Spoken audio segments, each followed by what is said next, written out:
Muy buenos días, buenas tardes, buenas noches a los hermanos que nos están sintonizando aquí en tu canal de Cosmovisión, renovando vuestro entendimiento. Hoy día tenemos un invitado que está al otro lado del charco, pasando el Atlántico, nuestro hermano y pastor Will Graham. El pastor Will Graham nació en Belfast, Irlanda del Norte. Sin embargo, Dios lo llevó al sureste de España para servir como misionero y pastor actualmente, que ya lleva 9 años en la iglesia de Almería. El pastor Will Graham está casado y va a tener su cuarto hijo próximamente. Es un gusto que nos pueda acompañar el día de hoy nuestro hermano y pastor Will Graham. Gracias, hermano, por estar el día de hoy. El tema que vamos a abordar el día de hoy con el hermano y pastor Will Graham es sobre la situación del evangelio en España y cómo el evangelio responde a todas estas ideologías que están enquistadas en esta nación. ¿Y cuáles son estas ideologías? El progresismo, el socialismo, el feminismo radical y aún con religiones que son totalmente contrarias al cristianismo. Mi hermano y pastor Will Graham, un gusto tenerlo aquí en este programa de Cosmovisión, renovando vuestro entendimiento. Mi hermano, yo quisiera saber, antes de que nos salude, después que nos salude su introducción, ¿cómo es que llegó un irlandés a España? Bueno, hermano Fausto, gracias por la invitación hoy. Un gusto estar aquí con usted, con su audiencia. Y todo surgió a partir de una experiencia que tuve en España en mis días ya estudiantiles. Yo soy de Irlanda del Norte. En mi generación, al menos, nos inculcaban los valores de la palabra de Dios, incluso en la escuela ya secular, en el instituto, nos enseñaban los principios de la escritura. Cuando llegué a España, me di cuenta de que los jóvenes de mi edad en aquel entonces no tenían conocimiento ninguno acerca de Dios, su evangelio, la cruz de Cristo, etc.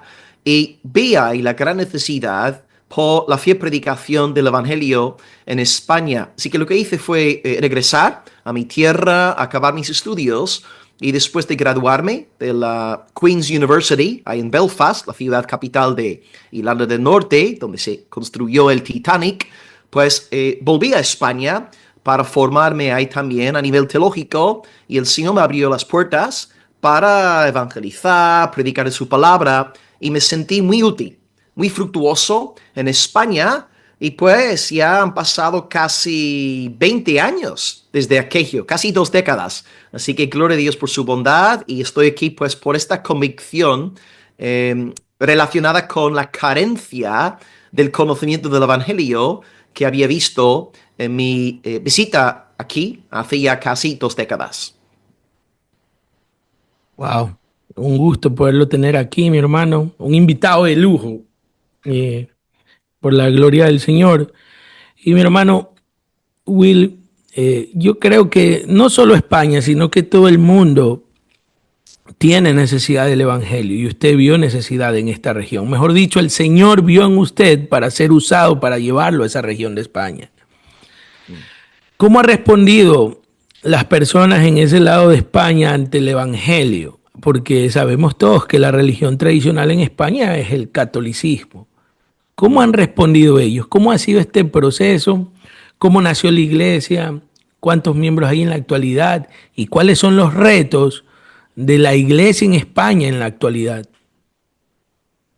Muy bien. Sí, en efecto, la Iglesia Católica Romana sigue siendo la más fuerte aquí en la península ibérica. Tradicionalmente hablando, España es un país católico romano, aunque desde el 78 la constitución del país dice que es un país aconfesional, es decir, a nivel legal es un país secular, no es un país ya religioso, aunque las autoridades españolas andan cogidas de la mano de la Iglesia Católica Romana. Podemos ver esto año tras año en las procesiones, en Semana Santa, también en Navidad. Hay muchísima presencia católica todavía en España.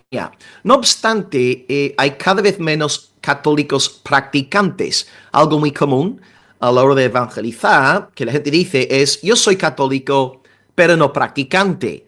Y yo siempre les digo, pues yo soy multimillonario, pero no soy practicante. O sea, no sirve de nada decir que eres católico no practicante.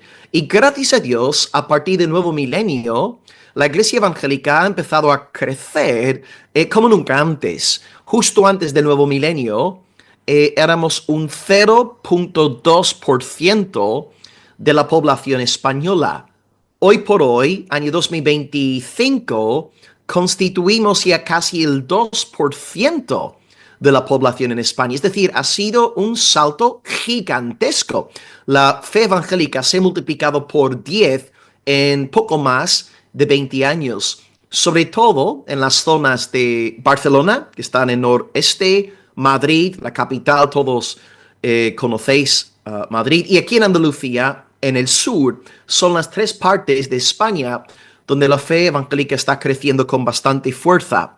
Se debe en gran parte esta expansión de interés en la fe evangélica, se debe al flujo migratorio, sobre todo gracias a la migración latinoamericana, asiática y africana. Y bueno, lo bonito también de la migración latinoamericana es que los hermanos latinos tienden a integrarse en congregaciones ya españolas, porque luego hay otros países que llegan aquí y los hermanos ahí se mantienen aislados, montan sus propias iglesias, no interactúan con los hermanos aquí de la tierra, ¿okay?, de España.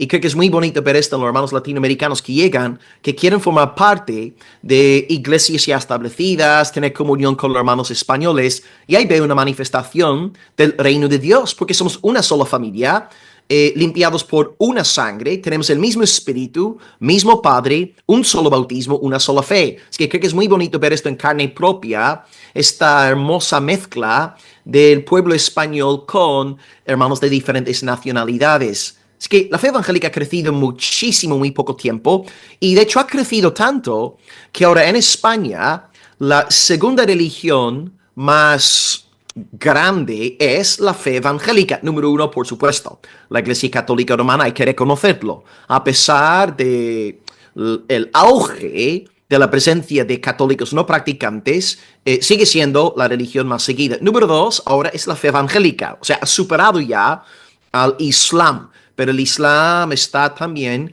creciendo, y aquí, por ejemplo, en el sur de España, 1 de cada 7, 8 habitantes, aquí en Almería, es árabe. Es decir, todos tienen un trasfondo islámico, y a la hora de salir a evangelizar, por ejemplo, estuvimos fuera el día sábado evangelizando con los hermanos de nuestra iglesia, casi cada segunda o tercera persona con la cual hablas es de un trasfondo musulmán.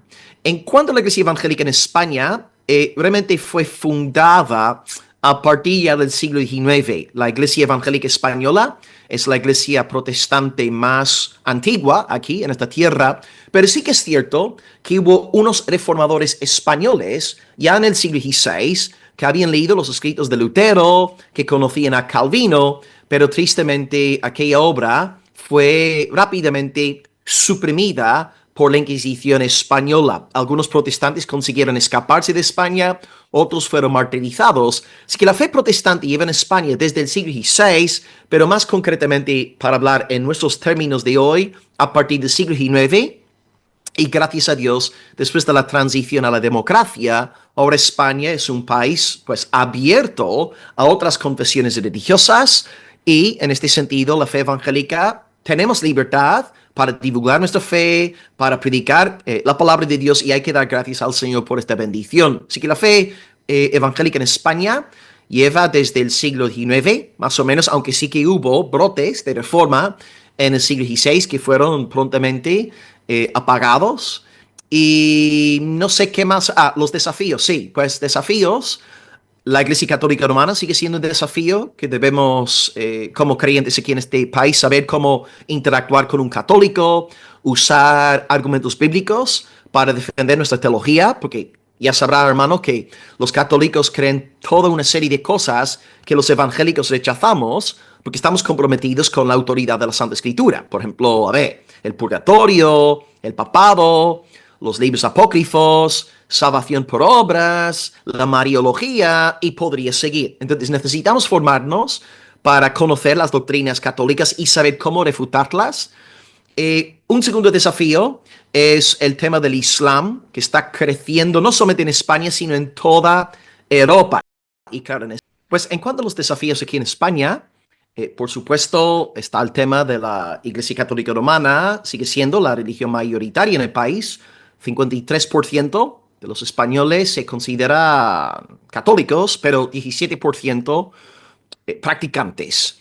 Luego tenemos el Islam, ¿no? Más allá de la Iglesia cristiana, la Iglesia Católica Romana, perdón, tenemos el Islam. Y el Islam está creciendo con mucha fuerza. Aquí, por ejemplo, en Almería, 1 de cada 7 habitantes es de trasfondo árabe y casi todos vienen ya con una teología islámica, convicciones musulmanas, ¿verdad? Si ellos están también abiertos, hay que reconocerlo, a la predicación del Evangelio, pero lo que yo encuentro, porque he tenido mucha experiencia con ellos, ahora estando aquí en Almería, es que es muy fácil hablar con un musulmán cara a cara, tú a tú.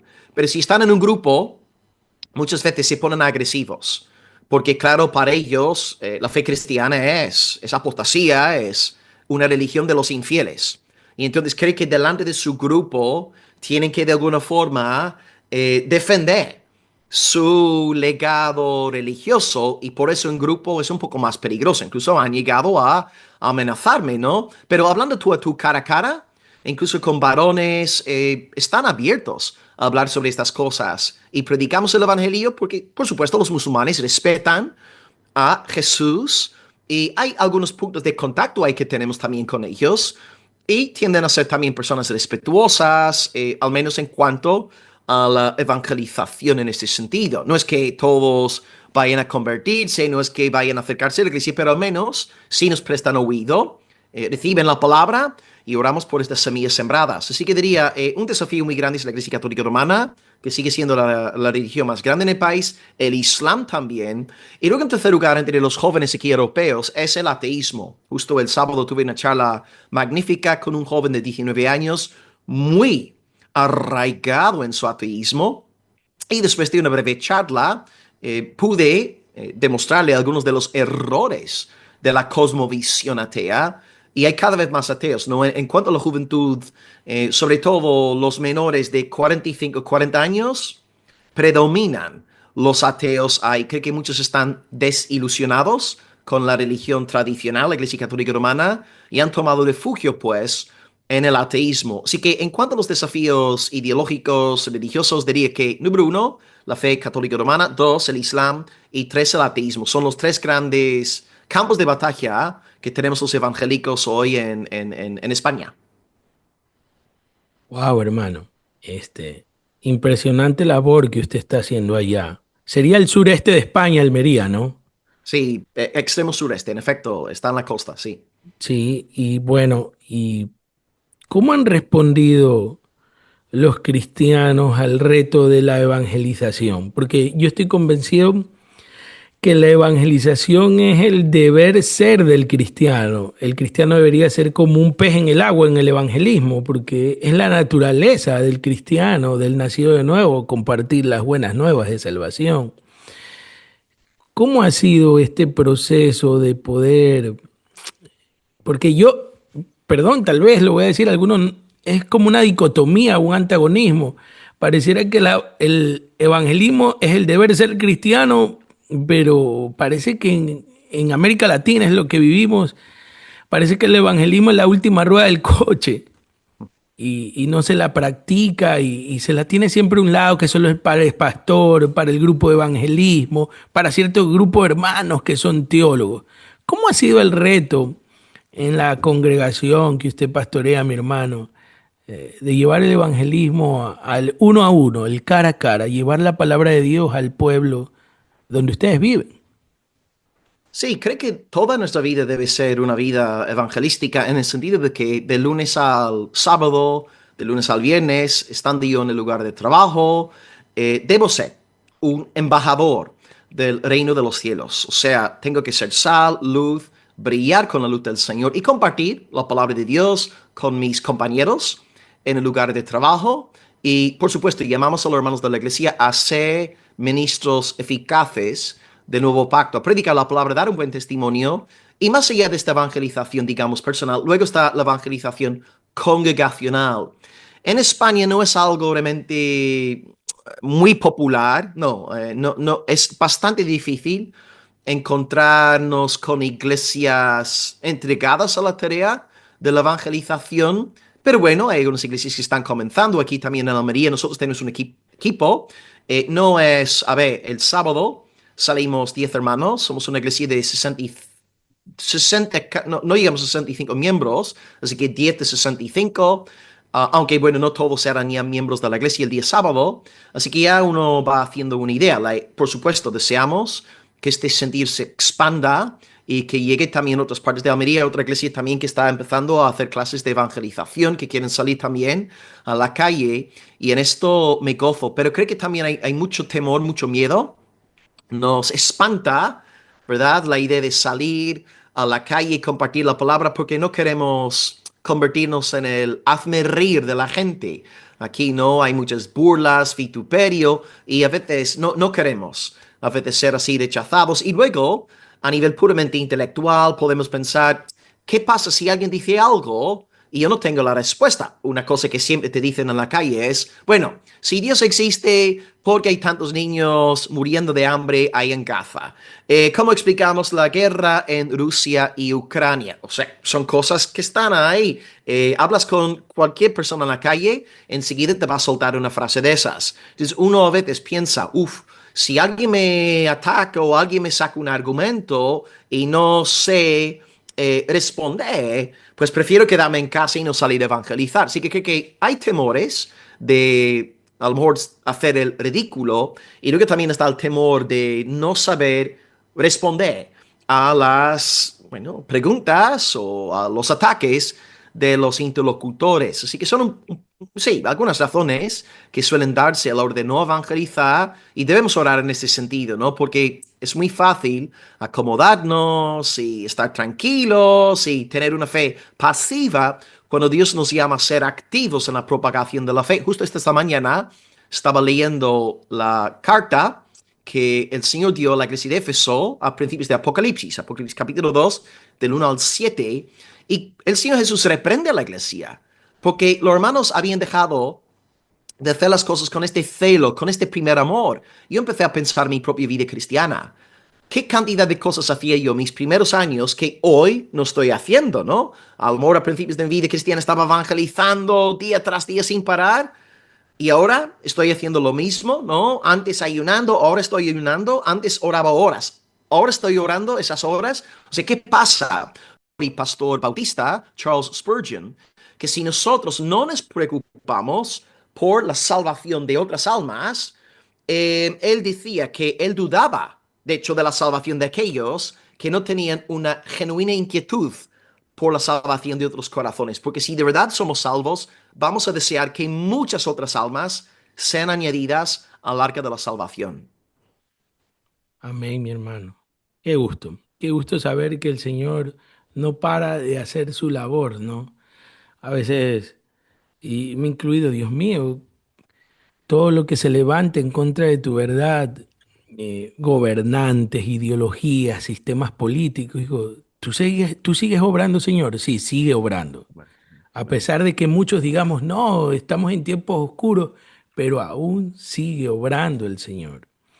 Mi hermano Will, aparte de esas situaciones y esos tres desafíos que uno es el catolicismo, el segundo punto que nombraba usted, que era el Islam, y el tercer punto, el ateísmo, ese como los desafíos en general para la iglesia en España, el progresismo como tal, o el socialismo, o qué ideología se suman a esto, porque yo creo que eso va ligado mucho también con el ateísmo.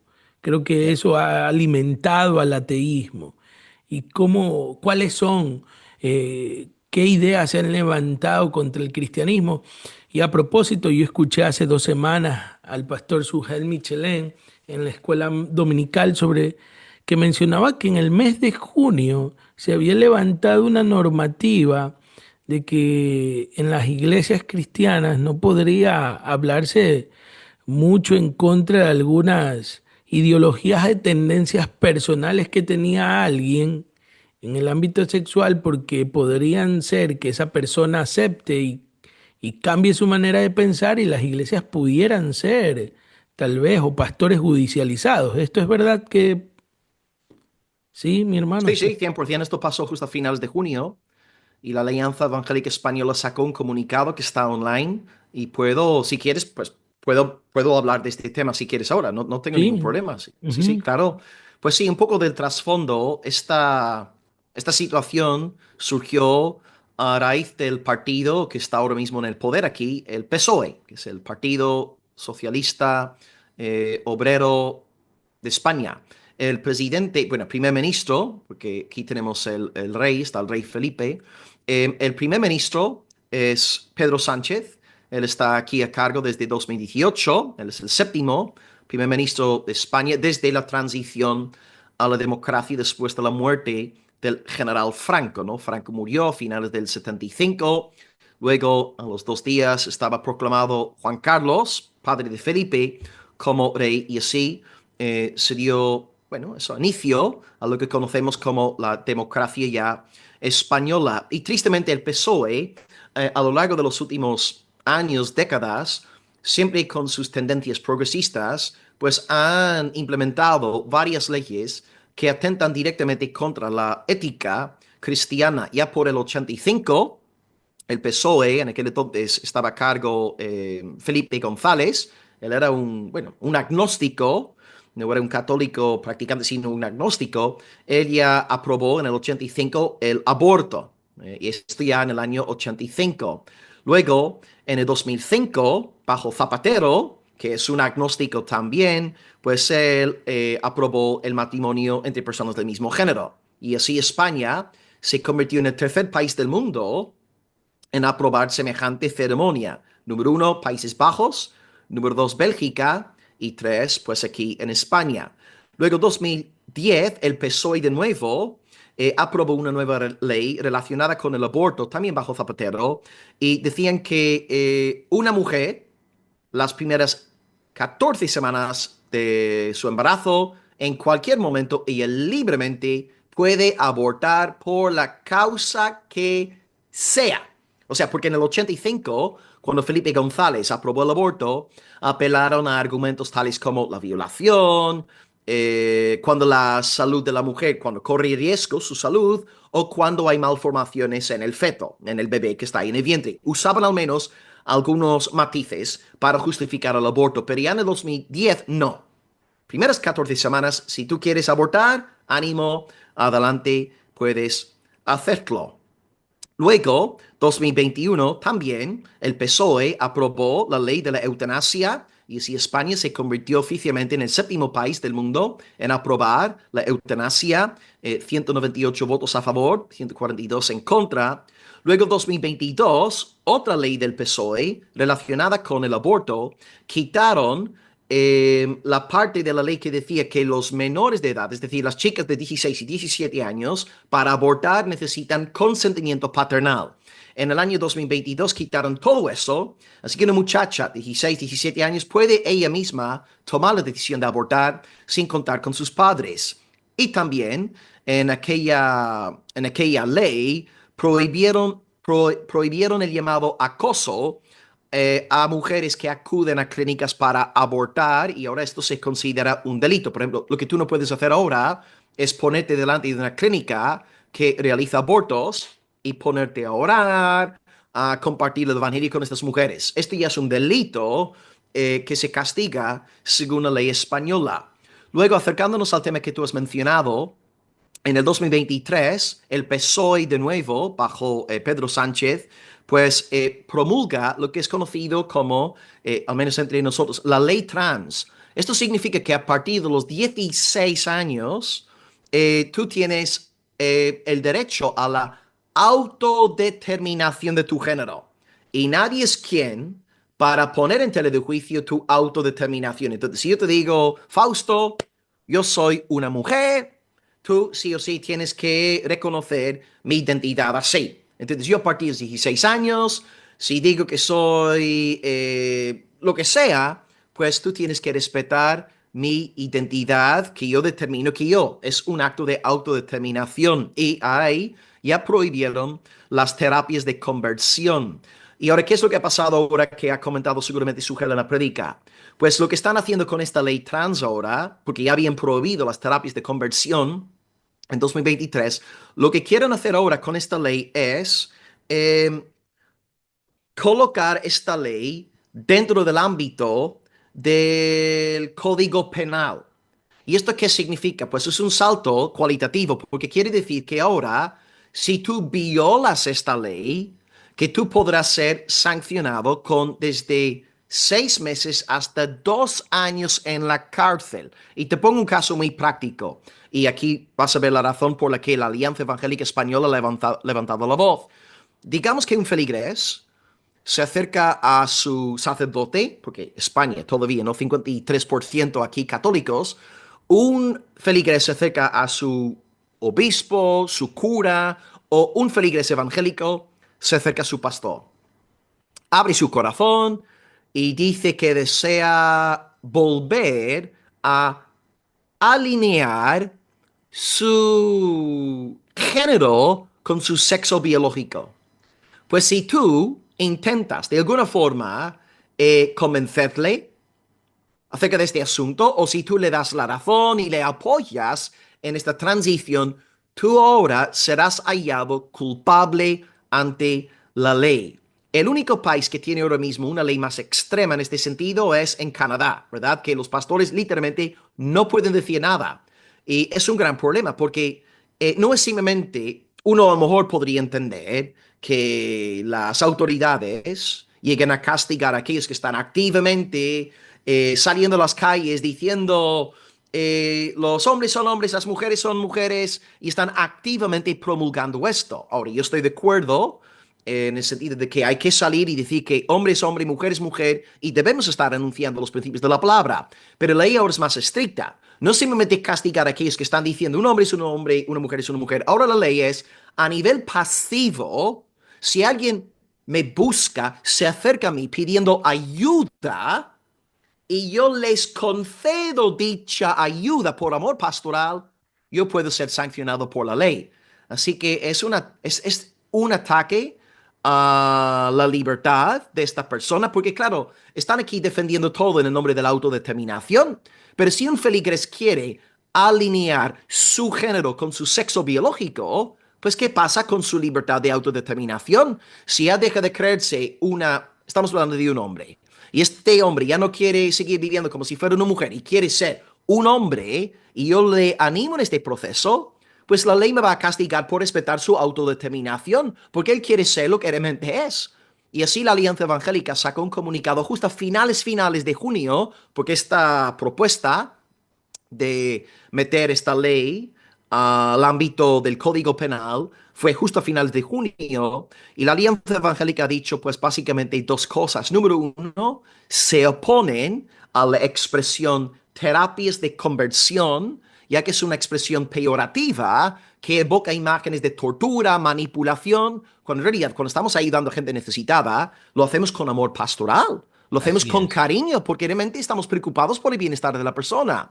Y la segunda cosa que han dicho es lo que yo acabo de señalar en mis comentarios, a saber que si una persona tiene el derecho en una sociedad democrática a la autodeterminación y ahora quiere volver a alinearse con su sexo de verdad, pues porque las autoridades en España no quieren respetar esta decisión de aquel individuo. Así que estamos, sí, en este momento, los evangélicos inquietos, confiamos en la providencia del Señor, Él reina sobre todo, pero ahí está un poco la trayectoria del progresismo en España y en gran parte, y no solamente ahora el PSOE, porque en esta propuesta de ley a finales de junio, el único partido que votó en contra de la propuesta de ley fue el partido Vox, que está ya a la derecha del espectro político. Así que no simplemente una cosa ahora del PSOE, están todos metidos ahí en la misma cama apoyando esta propuesta de ley y así estamos. Así que sí, Sujel lleva la razón y es alarmante y así estamos en España. Vamos por este camino que ha tomado ya Canadá. Wow. Ah, impresionante, hermano, los retos que tenemos como cristianos para estos tiempos. No sé si son los últimos tiempos, no lo sé, pero que el Señor nos use de gran manera donde estamos y con la labor que Él nos dejó encomendado, que es ir y predicar el Evangelio. Porque a veces creo que nos confundimos, mi hermano Will. A veces creemos que es ir y convencer, porque el único que convence es el Espíritu Santo de Dios de juicio, pecado y condenación. Nuestra labor es ir y predicar. Hermano, y ante todo esto, eh, yo me pongo en sus pies, ¿no? Viendo toda esta situación, yo me hago la pregunta, ¿yo continuaría siendo pastor allí con tanta cosa que se levanta? Yo, ¿cómo lidio el matrimonio? ¿Cómo el Señor obra en un siervo, en un hermano? Porque a veces creemos que los pastores son como superhombres, que no tienen sentimientos, como que están en otro nivel y son personas, son esclavos del Señor, con luchas y peleas. Pero al ver todas estas cosas que están sucediendo a su alrededor, y yo sé que me voy a autocontestar, ¿cómo usted tal vez combate este desánimo que puede llegar o ver tal vez que la oscuridad puede venir con estas ideologías, con la política, con la incredulidad que hay en la sociedad? ¿Cómo Dios consuela eso? ¿Cómo Dios da ánimos en medio de esto? Bueno, yo creo firmemente en la providencia divina que mi Padre está en el trono. Pase lo que pase, Él reina. Y hasta Amán puede estar a punto de aniquilar al pueblo de Dios, pero por encima de Amán está Asuero. Y por encima de Asuero está el Señor Dios Todopoderoso. Así que Amán no podrá hacer nada más allá del ámbito permitido por mi Dios, por mi Padre. Así que en este punto descanso, porque mi Padre está en el trono, su Hijo Jesucristo está a la diestra, gloria a Dios. Así que yo estoy en perfecta paz, porque por encima del PSOE, por encima de Pedro Sánchez, por encima del Congreso de Diputados en España, está el Señor Dios Todopoderoso. Y no van a poder hacer nada con nosotros que Dios no haya permitido. Y si acabamos algunos pastores en la cárcel, mira, el Señor en su providencia nos usará para evangelizar en la cárcel. Y ahí, por la gracia de Dios, levantaremos iglesias para la alabanza del Señor, porque los prisioneros también necesitan el Evangelio. Así que yo creo en la providencia divina, no pierdo la fe. Y para mantenerme fuerte, pues los tres medios de gracia de toda la vida que siempre predicamos, anunciamos. Número uno, la palabra de Dios. Aquí tenemos, hermano, un banquete. Aquí tenemos miel. Aquí tenemos pan para cada día. Aquí tenemos carne. Esta palabra es un manjar. Y en todas estas dificultades, la palabra es un bálsamo. De nuevo, leyendo el libro de Apocalipsis, esta mañana estoy leyendo acerca de iglesias perseguidas. Y sin embargo, ¿cómo Dios consuela a la iglesia? Enviando su palabra, hablando su palabra. Esta palabra nos alienta, como dice 2 de Pedro 1:19, es como una antorcha que alumbra en lugar oscuro. Así que, número uno, tenemos la palabra de Dios. Número dos, la oración. Dios nos habla a través de la palabra y nosotros le hablamos a Dios a través de la oración. Pablo dice, 1 Tesalonicenses 5:17, orad sin Sin cesar. cesar. Así que, como regenerados, nuevos, sí, nuevos cristianos, oramos siempre. Siempre estamos orando. Aquí en el programa mi corazón está en sintonía con Dios. Ahora voy a subir ahora al acabar este. Sí, así que número uno, la palabra de Dios. Dos, la oración. Y Ujú. tres, ya la comunión. La comunión de los santos, la comunión con otros hermanos. El formar parte de una buena iglesia local. No puedo eh, enfatizar, hacer hincapié suficiente en esta verdad. Necesitamos una iglesia bíblica que predica la palabra de Dios y ahí el Señor nos va a fortalecer en la relación unos con otros, el vínculo de la paz y ahí el Señor nos levanta una y otra vez. A veces estamos un poco decaídos, desanimados, desalentados. Entramos en la iglesia, un hermano nos da un abrazo, un saludo, una palabra de parte de la escritura y enseguida estamos volando de nuevo. Dios ha utilizado la iglesia a lo largo de mi vida y sé que también usa la congregación del Dios viviente para fortalecer nuestra fe. Gracias a Dios, no nos ha abandonado, no nos ha dejado solos, nos ha dejado con una familia eclesial, y debemos esforzarnos por andar con esas iglesias para la alabanza del nombre del Señor. Así que diría, para mantenernos fuertes necesitamos la palabra y la comunión con otros santos que andan ahí en el temor del Señor. Muchas gracias, hermano, ¿no? Dice en la palabra en Salmos 11, ¿no? Si fueren destruidos los fundamentos, ¿qué ha de hacer el justo?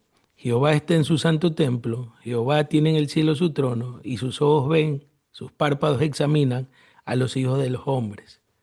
Él es soberano, Él Amén. sigue siendo soberano. Amén. Mi hermano, yo le quiero agradecer por este tiempo de conocer la situación del Evangelio en España, eh, de cómo el Señor está obrando también por esos lados. Y yo sí le pido también por lo que está sucediendo acá en nuestro país, en el tema de la política, la violencia se ha acrecentado. Pero yo creo que en los momentos difíciles es donde puede brillar con mayor plenitud el Evangelio. Creo Amén. que en los momentos de oscuridad es cuando la más pequeña partícula de luz puede brillar. Entonces, téngannos presentes en sus oraciones. Y como último punto, mi hermano, comentándole también de nuestra situación acá como país, y no solo país, creo que es en la región, acá en América del Sur, que está sucediendo lo mismo en tema de violencia, inseguridad, gobiernos progresistas. Mi hermano, ¿usted cómo ve a la iglesia cristiana evangélica en España para los próximos 10 años? ¿Usted cómo la ve? Bueno, estoy feliz de que haya ese crecimiento que antes nombré. O sea, en poco más de 2 décadas, la Ujú. presencia evangélica se ha multiplicado aquí por 10. Wow. Gracias al Señor. Es un triunfo. Bendito sea el nombre del Señor. Ahora, mi preocupación sería, am, sí, la cantidad está genial, estamos felices, pero mi preocupación sería por la calidad. Si realmente es gente sólidamente convertida, gente que de verdad, gente que con verdadero conocimiento del Evangelio y de la Santa Escritura. Así que sí, gloria a Dios, el crecimiento ha sido espectacular, nadie contaba con esto a finales del milenio, pero mi preocupación sería por esa formación bíblica, porque en muchas iglesias prevalece la ignorancia, hay poca predicación expositiva, sistemática, y creo que debemos regresar, ¿no? Al bendito libro, a las sendas antiguas, a predicar la santa palabra de Dios. Creo entonces que sí, en los próximos años, si Dios permite, espero que la iglesia vaya creciendo, porque en efecto estamos en un momento de gran crecimiento y espero que los hermanos ya convertidos sigan compartiendo de su fe, pero mi deseo sería que estos nuevos creyentes sean discipulados en las grandes verdades de la palabra, porque es la palabra la que nos va a hacer fuertes en el Señor y en el día de la batalla. Así que sí, tengo optimismo en mi corazón, porque Dios está en el trono, como antes dije, y todo está bien, porque Dios reina, su propósito avanzará en España, pase lo que pase. Pero sí estoy algo inquieto por la calidad en las iglesias. Y sí, por supuesto, gracias a Dios hay iglesias muy sanas, que están predicando fielmente la palabra de Dios, aspiran a vivir en pureza, santidad delante del Señor, pero también hay que reconocer, ¿no?, que hay muchos grupos que no están predicando la palabra. Prevalece el tema de los sueños, nuevas revelaciones, Dios me ha dicho, proyectos, filosofías de hombres, prosperidad, etcétera. Y todas esas cosas me inquietan. Así que sí, tengo optimismo, pero también es un optimismo sobrio. O sea, tengo el corazón en el cielo, pero los pies en la tierra. Deseo ver esa calidad y estoy orando para que Dios levante a obreros sólidos en la escritura con el fin de que propaguen la buena palabra del Señor en nuestros días aquí en España. Wow. En verdad, yo estoy muy agradecido por este tiempo, mi hermano Will Graham. No me lo esperé. En verdad, fue una bendición que usted me haya podido responder y tener esta oportunidad. Yo le fui corriendo a mi esposa, mi amor, el hermano Will Graham me dijo que sí para el programa. Y sé que mucha gente va a poder ver este, este episodio, muchos amigos van a estar muy contentos, aunque usted no crea, hermano, ya lo conocen bastante aquí en Guayaquil, Ecuador. Usted ha Vaya. trascendido fronteras y el Señor lo está usando. Yo le agradezco al Señor Jesucristo por ese corazón pastoral, por ese tiempo que usted nos da también a través de las redes y su servicio que hace en la iglesia local para esparcir la semilla del Evangelio. Desde acá, desde el podcast de Cosmovisión, renovando vuestro entendimiento, le damos las gracias y gracias a todos los que han visto este episodio. Muchas gracias, reitero, mi hermano Will Graham, desde el sureste de España, Almería. Bendiciones, hermanos, así que hasta otro episodio.